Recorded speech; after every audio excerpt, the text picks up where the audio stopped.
May we continue with what we were talking about yesterday morning.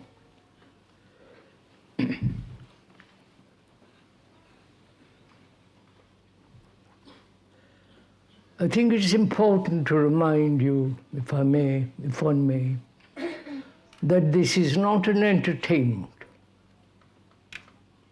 It's not a weekend amusement in a nice place.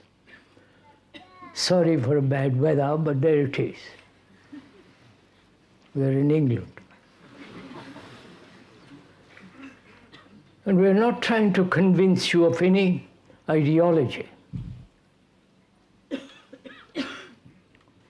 of any concept, or a series of programmed investigation, but rather that we're all thinking together, if we can,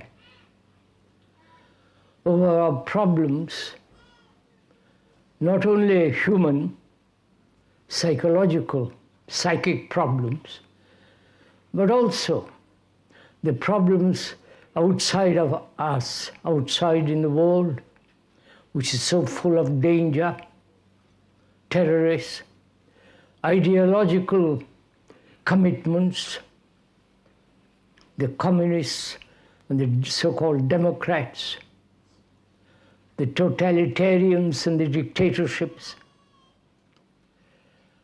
and also all the great inventions that are going on in the world. Tremendous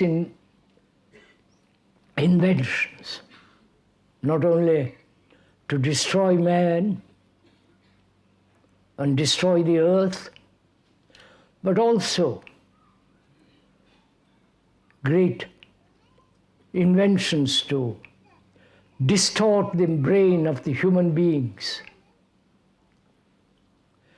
There are the computers, which is extraordinarily important thing. We've been talking about it to some specialists who are building and who are concerned with the computers in America and so on, and here. Computers probably can do almost anything that human beings can. Think much faster, calculate much quicker, in seconds, carry million memories in a small chip. And also, what's going to happen to the human brain when the computer, which can do almost anything,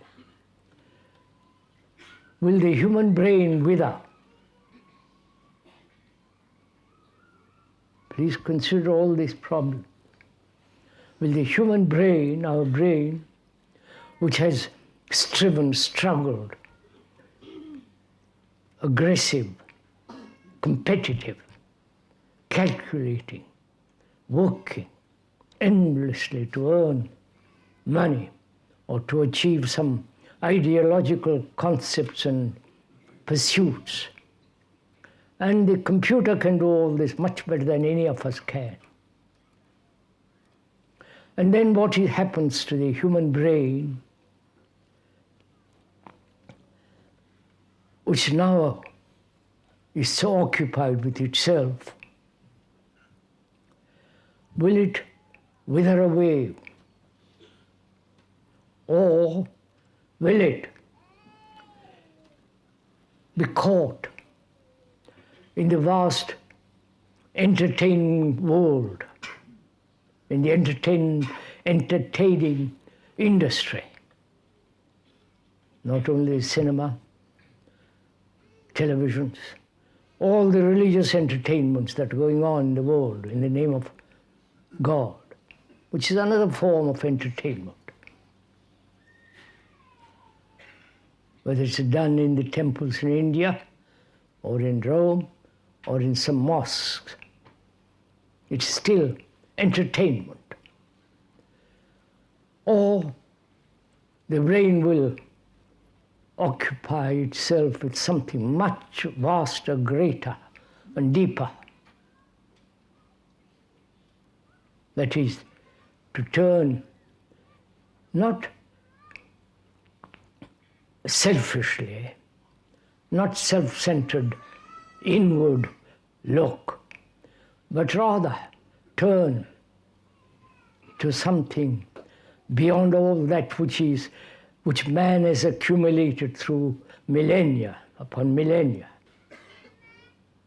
to find something vast, immeasurable, not to be measured by words, by thought, and so on.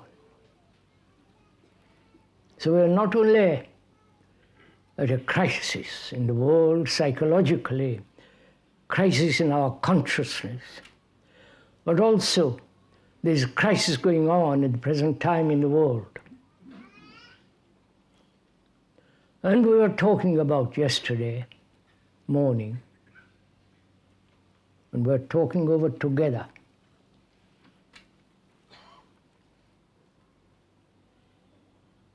We're talking over our problems, not mathematical problems or geographical or other kinds of problems, but human problems, with all our fears, anxieties, sorrows, pain, depressions,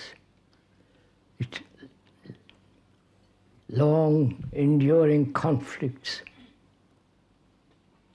We are talking about those things, because it's our life. And we also talked about yesterday wasting our life.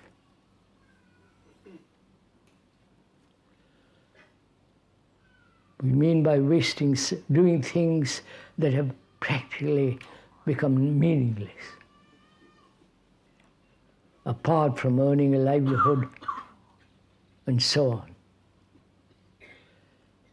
And we were talking yesterday also about time,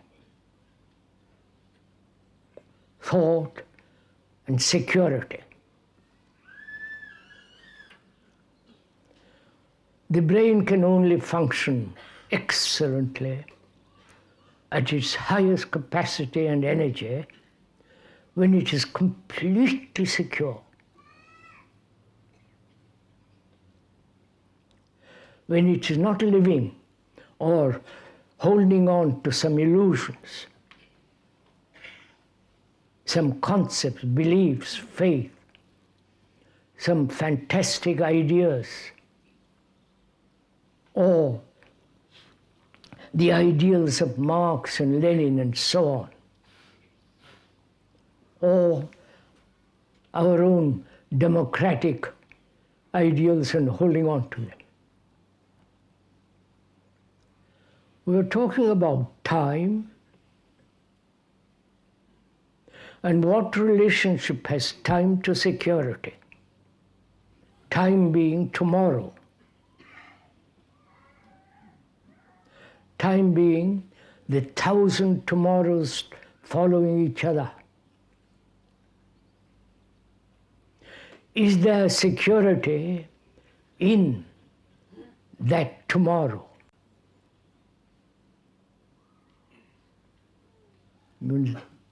We understand each other. The speaker is asking a question whether there is security in the pursuit of tomorrow, in the pursuit of the future, which is time. Right? Please, we are talking things over together. I'm not talking to myself. And this is important to understand if we want to go into ourselves and understand our whole, what we call the psyche, which is our being. And to understand that very deeply, one must go into this question of security. We seek security in the family,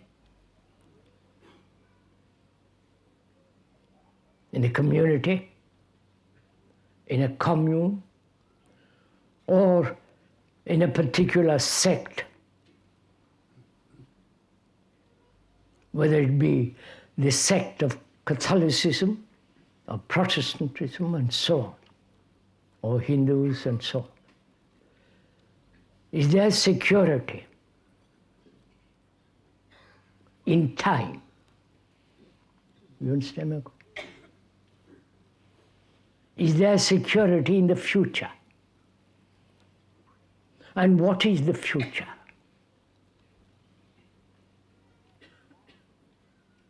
The future is what we are now.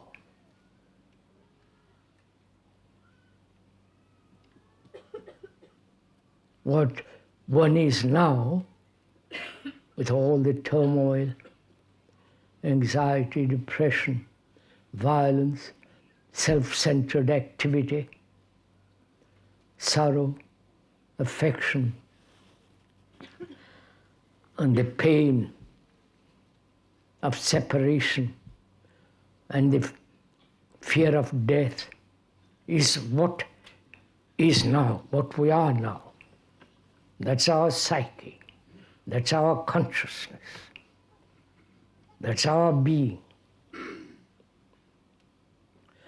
And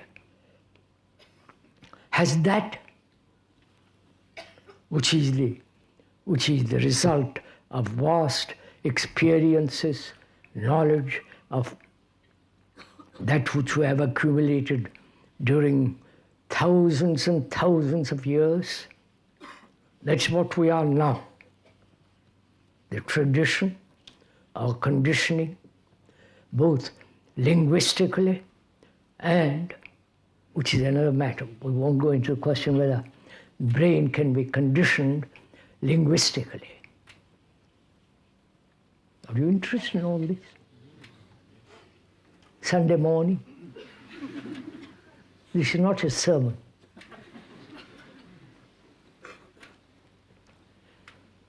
If you are really interested in your own life, not in what the speaker is talking about, if one is interested to understand this enormous, complex society in which we live, with all the immorality, with all the corruption, and the great sorrow every society brings to every human being, and that society which we have created, that society is not different from us. We have created through our greed, through our violence, through our aggression, through our competitiveness, and so on. We have made it. And what we are caught in that which we have made. So we are fighting not only society externally, trying to adjust ourselves to it, and also rejecting it and withdrawing ourselves from that society. It's all part of this self-centered, projected activity of every human being in the world. Whether he lives in the most smallest hamlet, village, or in the great cities of the world. We have made this mess. And we are asking, as what we are now, what is the future of us now? And has the future, that is tomorrow, and the 1,000 million tomorrows, is there security in that? We hope.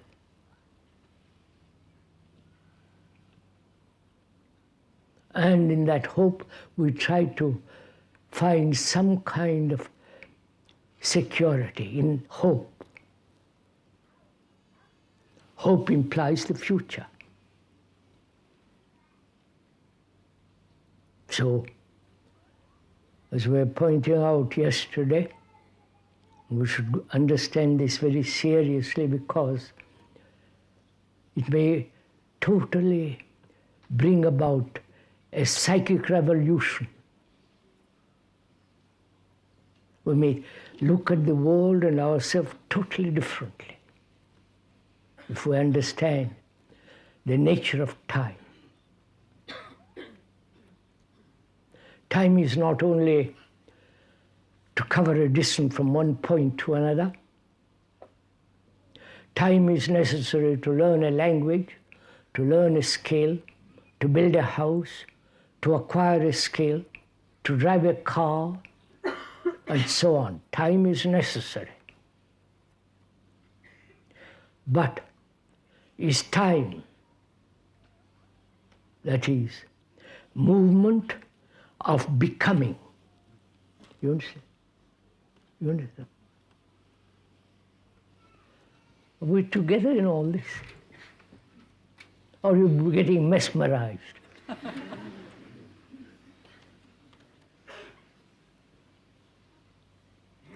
Please. The person is not important at all. The speaker is not important in any way.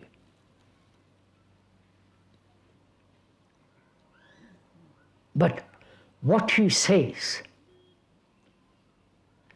is important. Either we see the truth of it or the falseness of it. The logic, the sanity, the reason of it. That's what matters, not the personality cult. The speaker is merely a telephone. And a speaker means it.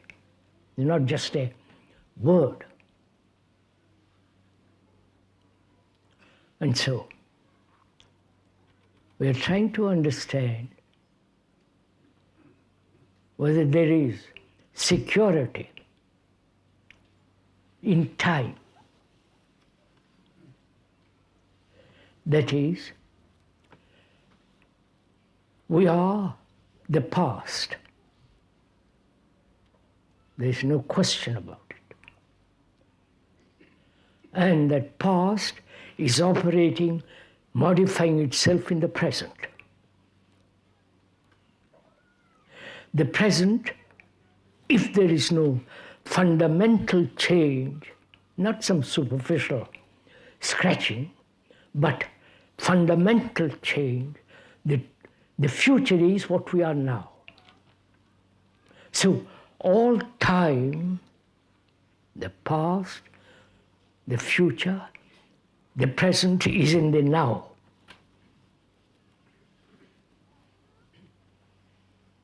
Right? And that if we can really capture the significance of this,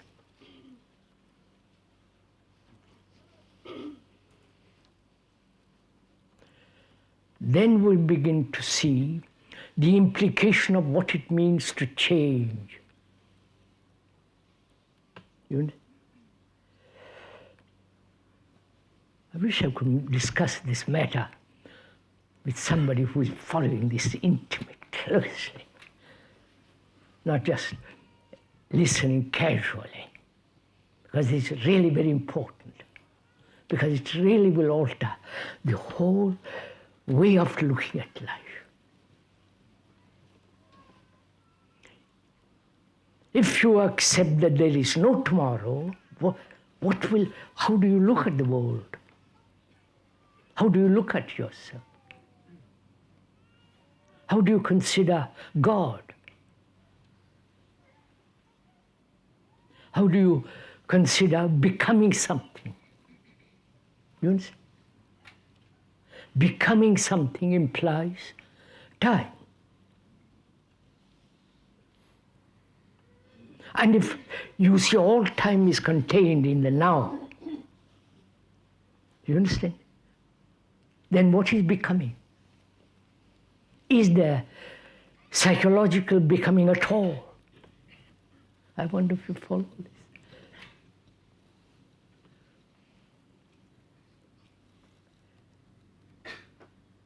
And what does then, if you understand this, relationship mean?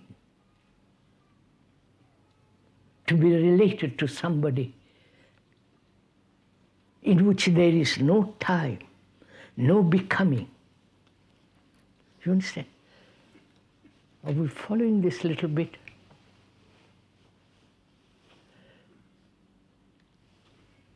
Or would you like to see the video?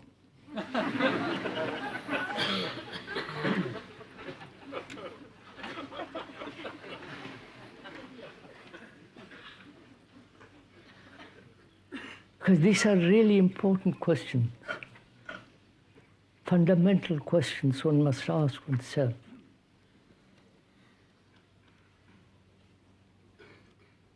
What is it? What does it mean to change if there is no tomorrow? Because tomorrow is now. And if change implies gradualness, then you admit time. And that time, the future, is now. So is it possible to change instantly, not allowing time to interfere at all?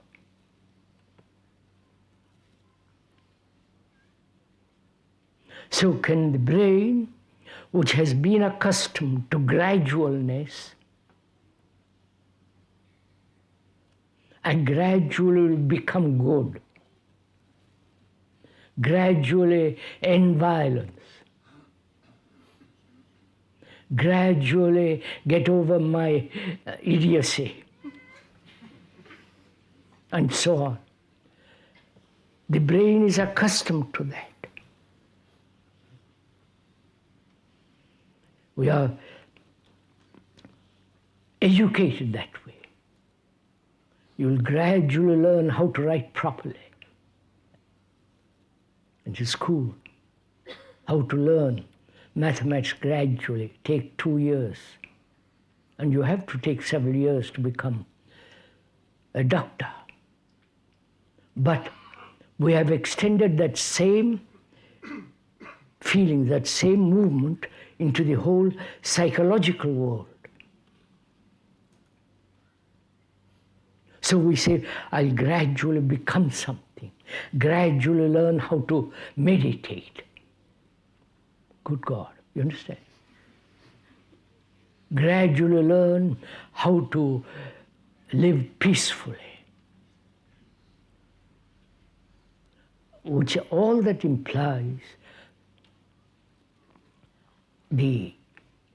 our conditioning to the concept of becoming.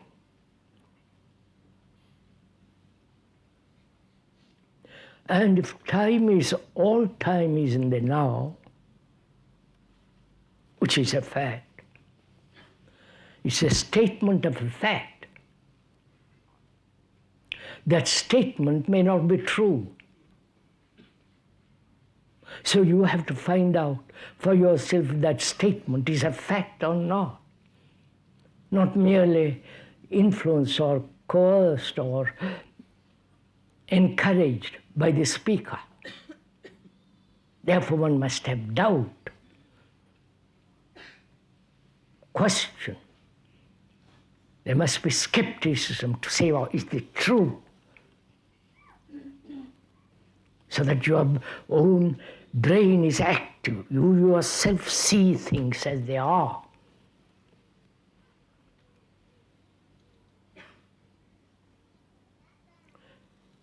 As we were saying, if all time, the past, the present, and the future,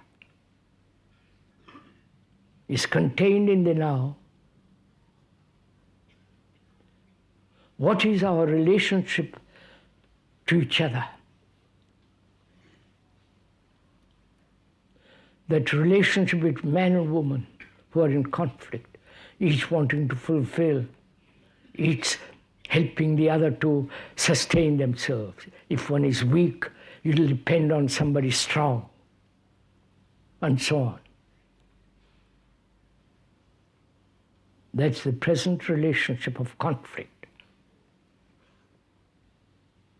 And can that conflict end instantly, not gradually? You understand me?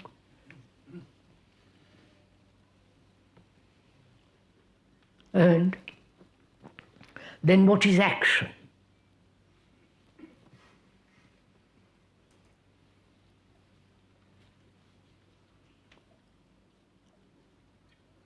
Action is according to a memory conditioned by the past, or action of tomorrow. I will do this. I will try to understand. I'll try to listen to what you are saying.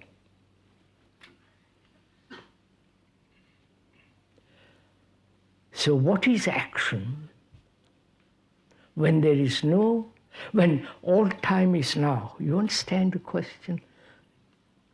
Wonderful.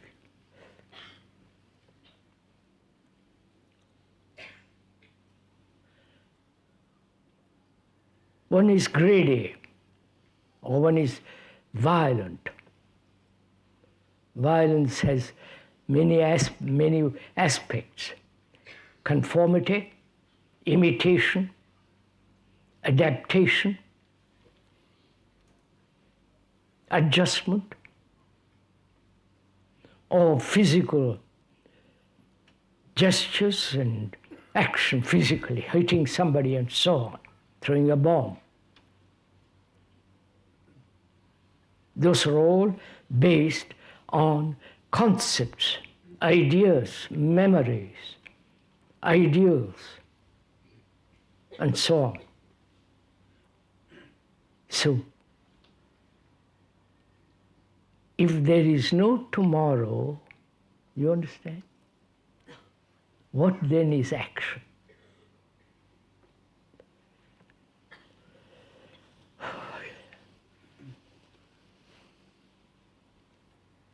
All right, so put it the other way. Perhaps we'll get it better. Most of the people in the world believe in God, right? I don't know why, but they do.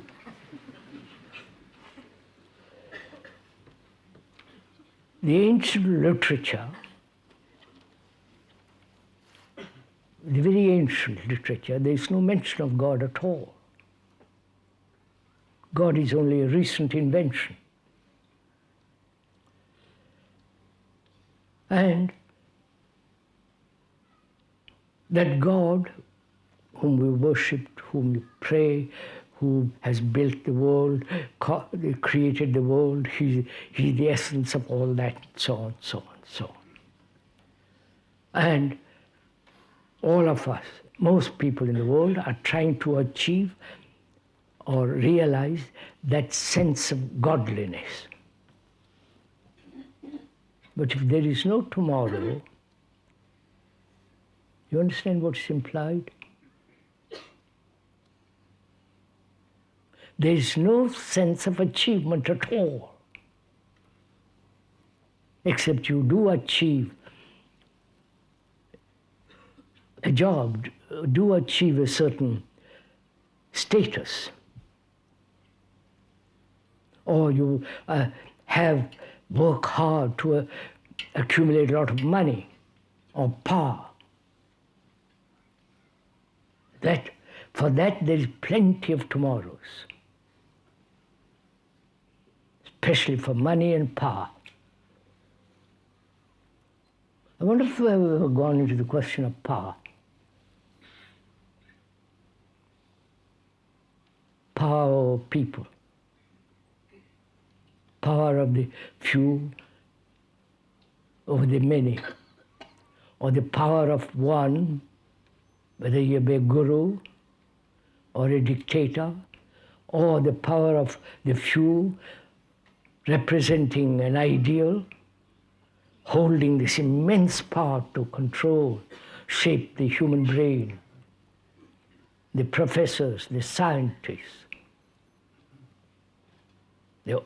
and every human being wants power in some form or another.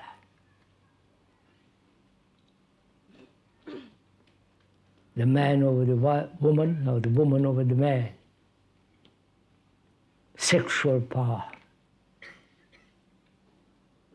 The power of thought. You understand? Power of man who says, I know, and you don't know, I'll tell you all about it. The power of knowledge. So, power is evil in any form.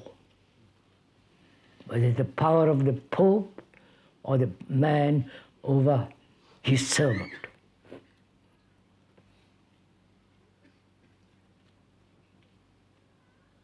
And all of us want some kind of power.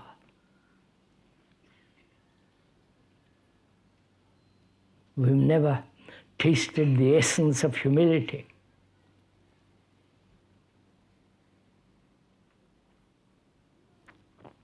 And innocence.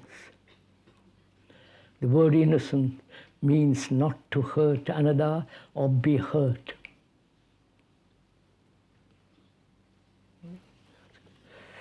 May I go on? Or you want to see the video? Are you actually listening to what the speaker is saying? Listening. Not only with the ear, but listening beyond the word. Grasping the significance instantly, not demanding explanation after explanation, description after description. Do we listen at all? Or we're always interpreting what is being said to suit our own condition, our own like and dislike and so on. If we could listen very seriously to this fact that all time is now, the past, the present, and the future, then the truth of it becomes extraordinarily vital. It's a living thing, not just a series of words, concepts, and beliefs. Then relationship, change, and action have totally different meaning.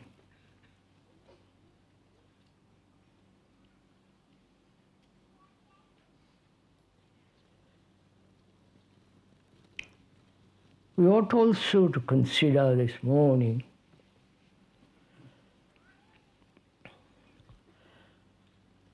the question of fear.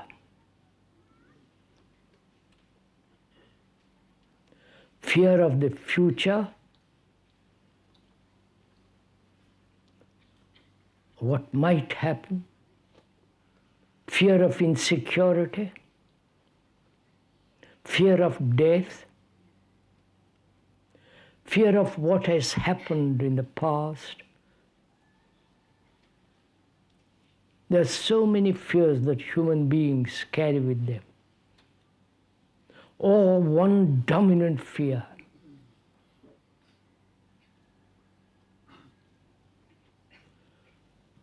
Most human beings have fear.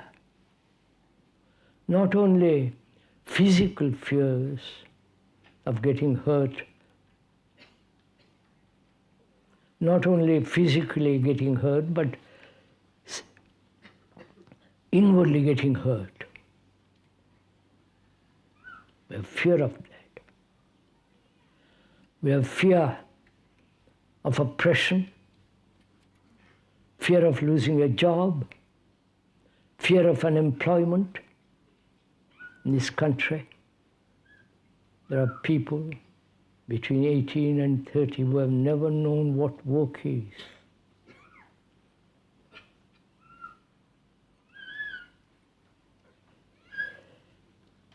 And so they become rowdy, the rest of what's happening in this country, in the other parts of the world.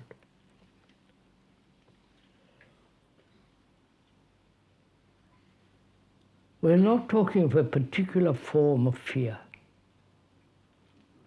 Not your particular form or my particular form. I might be afraid of public opinion. I'm not, but suppose one is. What somebody else might say. And there is the fear of not achieving enlightenment, whatever that may mean. Not so many things we are frightened of. Agree? At least do we see this?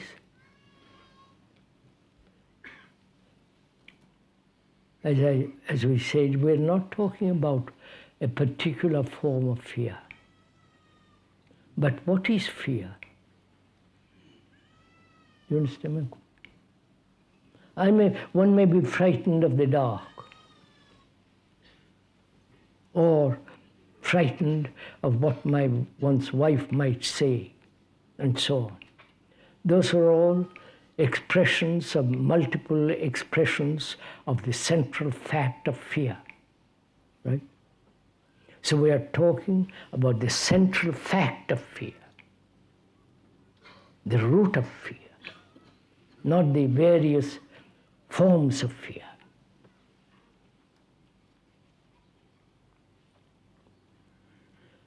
And what is the root of all this?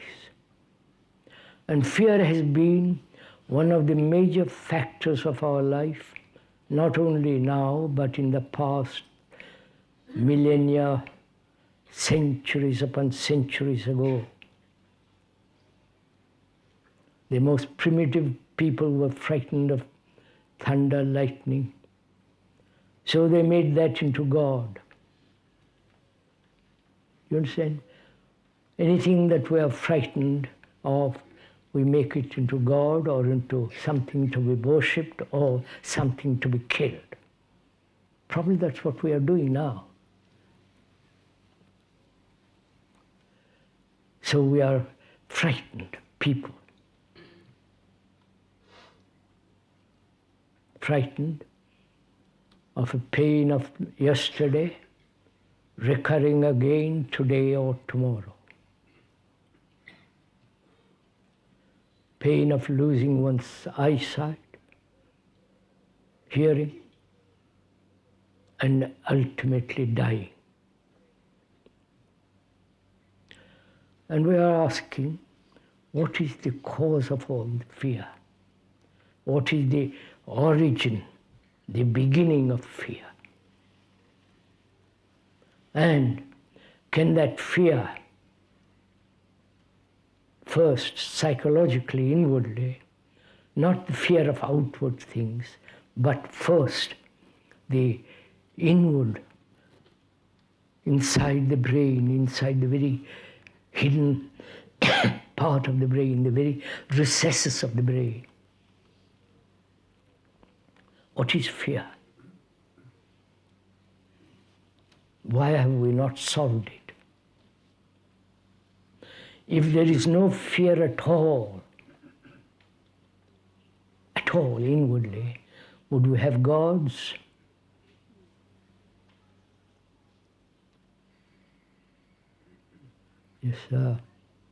It's fear that's creating gods all over the world. So it's very important to understand and find out for oneself whether it's possible to be totally free of fear. First, psychologically, inwardly, subjectively.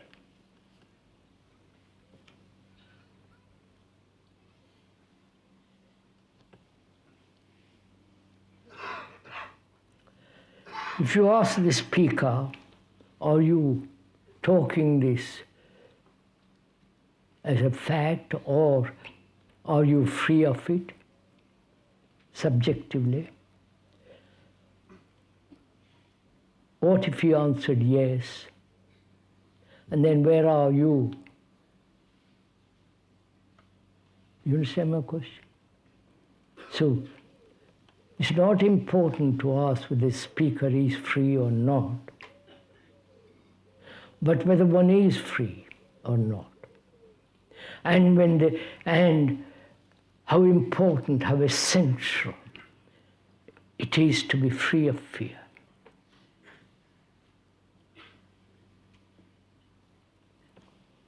So, what is fear? What is the origin, the beginning? Deeply. Not only in the deep levels of the brain, the so-called unconscious fears. Speaker doesn't like to divide consciousness into the unconscious and conscious. It's all consciousness. You can play around with those words, but consciousness is whole. You can divide it, either for profit, for amusement, or for various other subjective reasons. But consciousness is whole. It's really indivisible. But we like to break it up. So let's go into this question. What is the root of fear? Is it thought?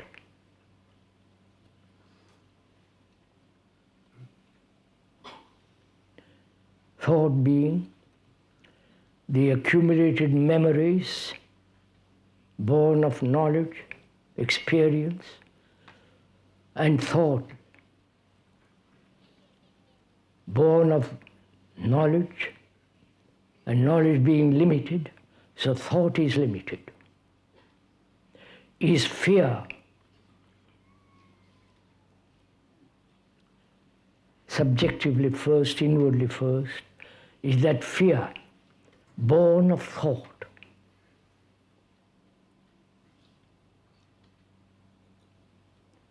Thinking about tomorrow, thinking about what might happen.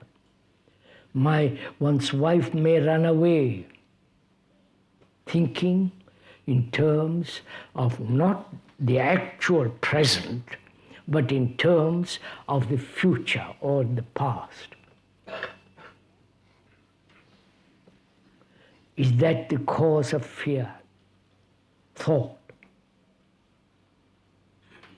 If it is the cause of fear, which the speaker says is, and please don't accept it, then what will you do with thought? You understand the question? If I am afraid of you, because you might not get tomorrow larger audience, a small audience, if I'm frightened, I want to find out the cause of it. And the cause is I want to have a large audience, to make myself, I'm glad you understand that.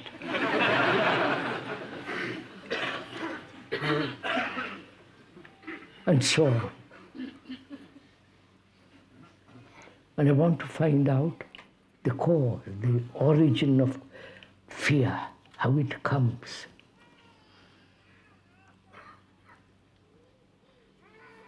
As we said the other day, one is not analyzing, one is watching.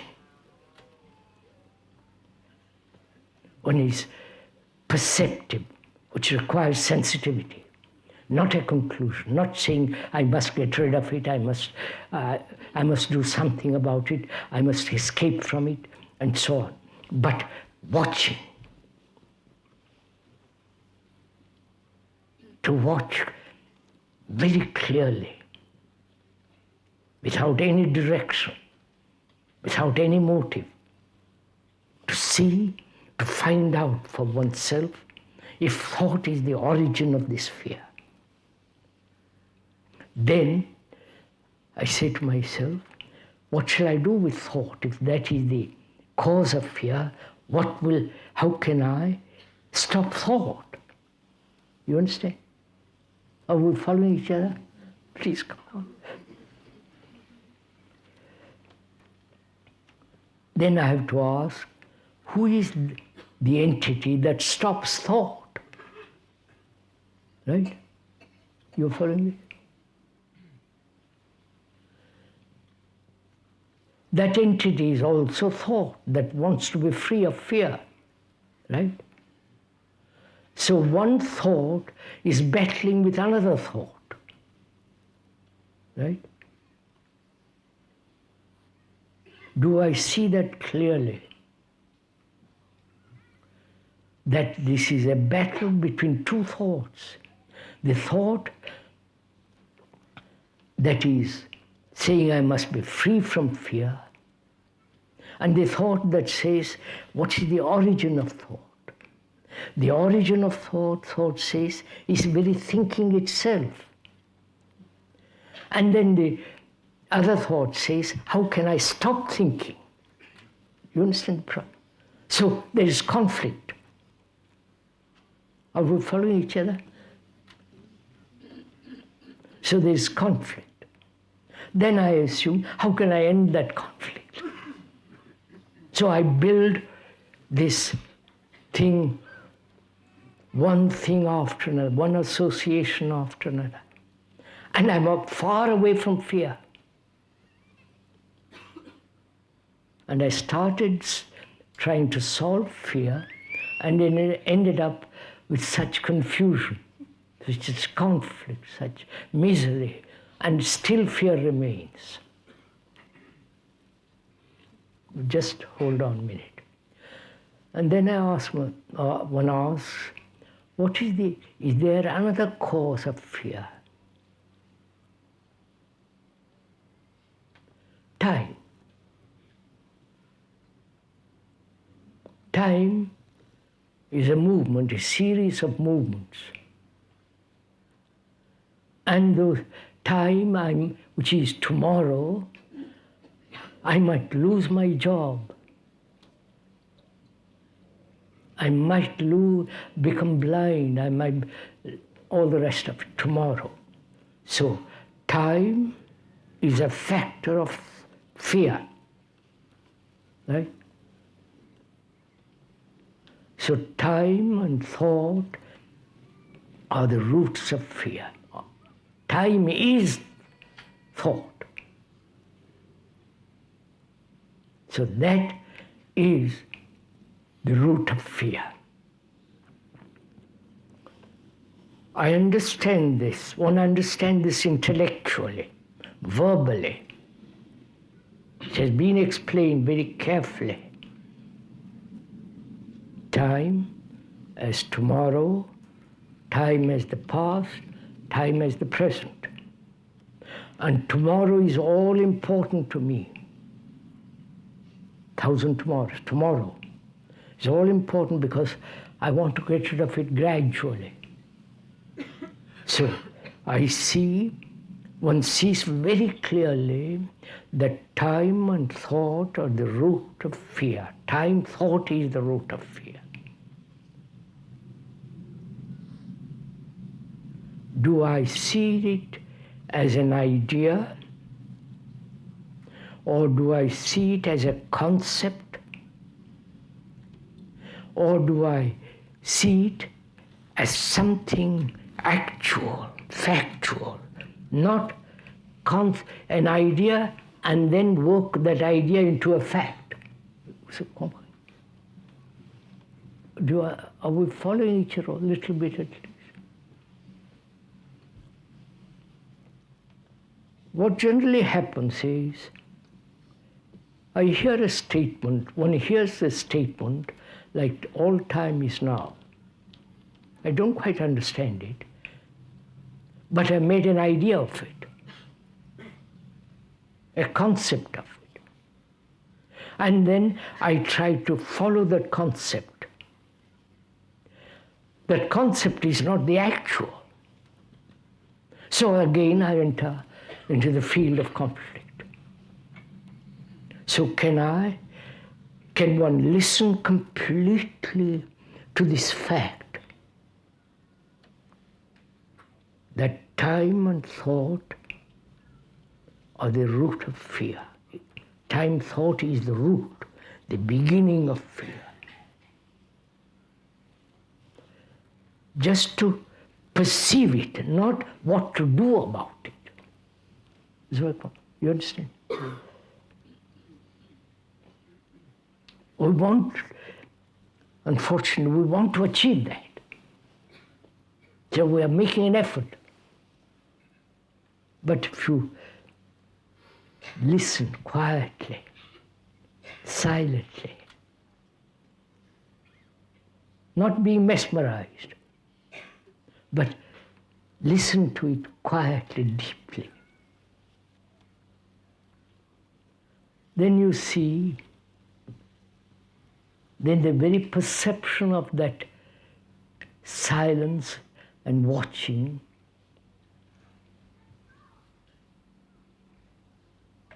without any effort, fear has no place at all. This is not a romantic illusion. This is a fact. When you hold something without movement, you see the beauty of or the ugliness of the jewel completely. But we never look at the jewel. We say how beautiful and pass it on. But when we hold it in our hand, the most extraordinary jewel in the world, and look at it carefully, how extraordinarily complex, how delicate, subtle. Its capacity so great. One begins to learn what it is. Not learning is different from memorizing. Right? My Lord. Are we saying too much in one talk? Yes? Quite right. You're right. Saying too much in one talk. Can't be helped. Sorry.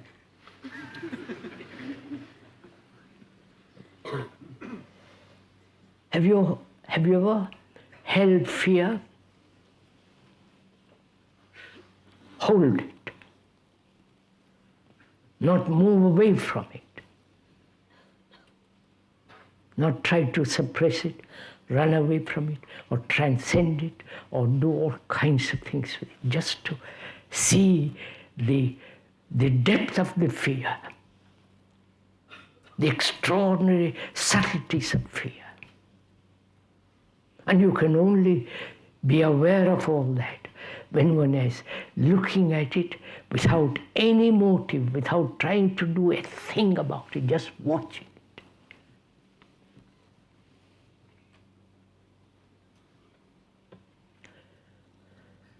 One can do the same thing with pain. Of course, not extreme pain.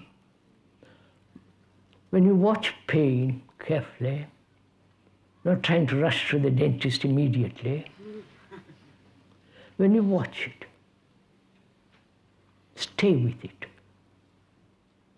Not morbidly, but see all that is happening, how you react to it, and so on, so on. If you do that, the pain lessens naturally. In the same way, if you hold this jewel, fear is an extraordinary jewel, extraordinary something, which has dominated human beings for 40,000 years and more. And if you can hold it and look at it, then one begins to see the ending of it. Not the gradually, the ending of it, completely. Which means fear is part of our self-centered, egotistic activity. Fear is when the ego, the me, is isolated. When the me, the self, this self-centered movement, because it is separative, because it is the very essence of conflict and all the rest of it, that is the root of fear.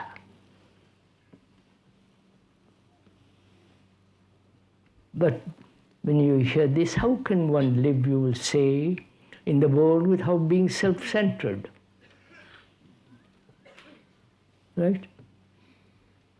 This is a natural, healthy question. But first be free, and then you'll find out. Not the other way around. You understand what I mean? It's like saying, what is on this other side of the mountain? You have to climb the mountain to find out. But the description of what is on the other side of the mountain is still a description. But if you walked up the mountain, then you will find out. See, what we want is guarantees. If I give this up, will you assure me of that?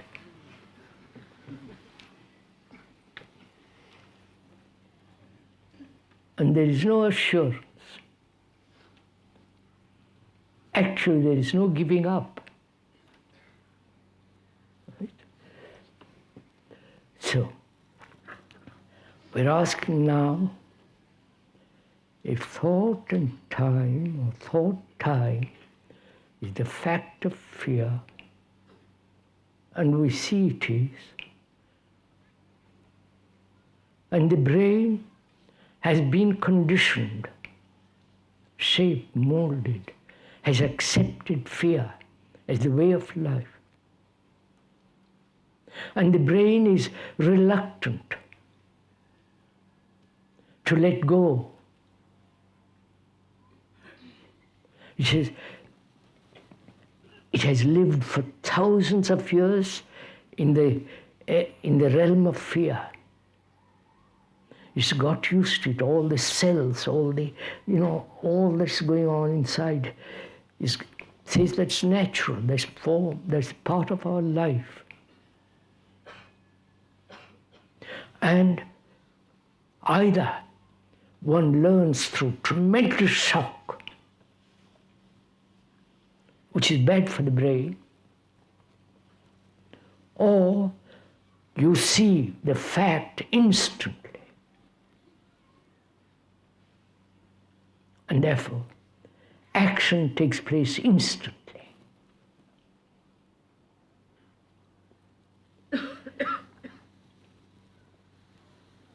And we're talking about security.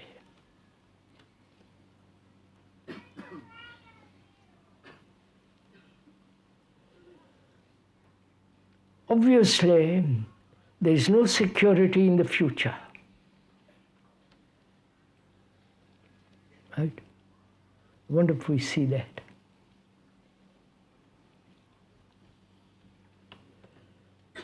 Future is when you say this, I will be safe day after tomorrow, or there is God in whom I'll find security, or in some form of illusions.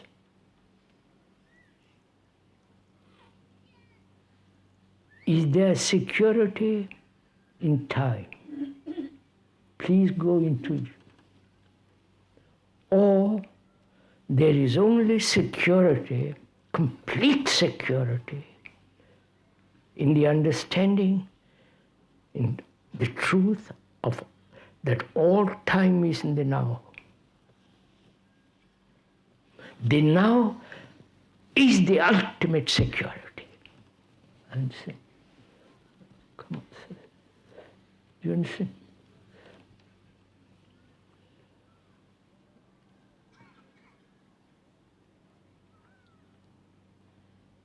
The now is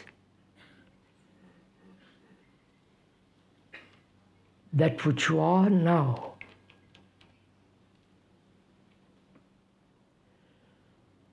What you are is your consciousness, right? Your consciousness is what you are.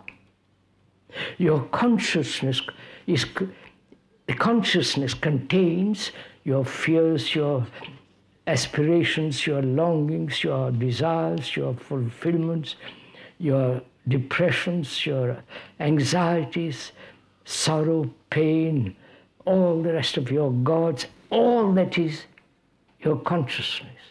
And in that consciousness is this whole movement of time and thought, right? I wonder if you understand all this.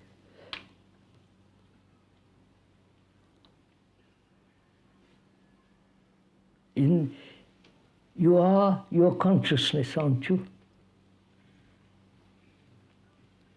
No? Of course. No? So your consciousness is your faith, your belief, your nationality, your fears, your gods, your British, French, German, Indian, Sikh, and all these divisions which thought has divided the world and human beings. So all that consciousness is you. The selfish activities and trying not to be selfish, and so on, so on. All of that consciousness is you.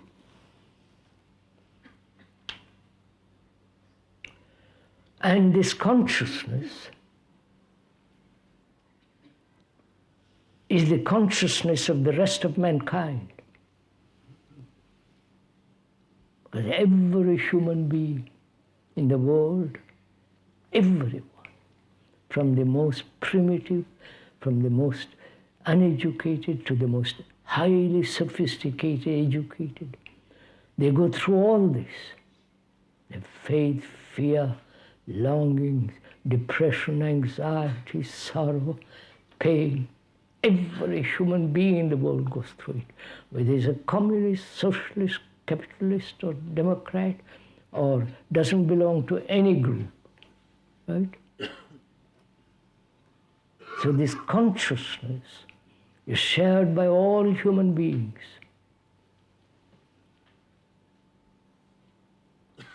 Right? I'm afraid you won't accept that. Quite right. Because you have been trained, educated, religiously in other ways, that your consciousness is yours and nobody else's. And somebody comes along and says, look at it carefully. What you are, inwardly, you may, the outward trimmings may be different, but inwardly, your consciousness is like the man in faraway village, primitive, ugly, uneducated.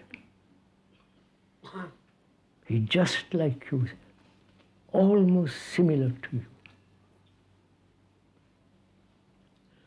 And so you are not individual at all. I know all this is very difficult to accept. You are the rest of mankind. You are humanity. And when you separate yourself, then begins all the problems. This separation causes conflict. fear isolation. And your heaven is filled with isolated spirits.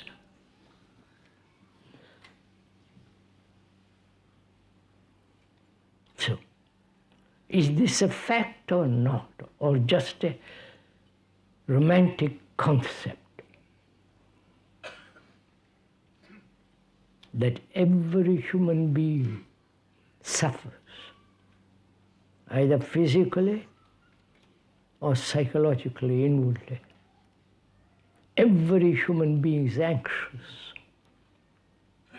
about something or other. Every human being is frightened. He wants some comfort, hope, God, a father figure or mother figure, whatever you like. So your consciousness is shared by all of us, by all humanity. Therefore, you are humanity, not some separate British, French, for God's sake. You understand all this?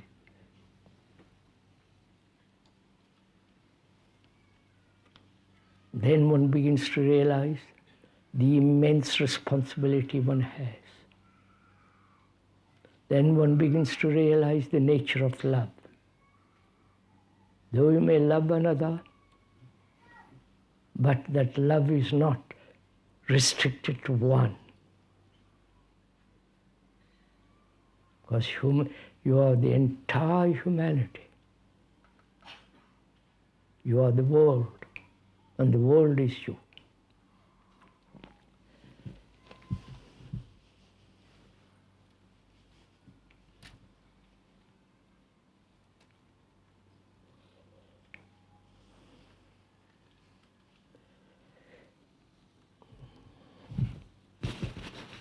May I get up, please?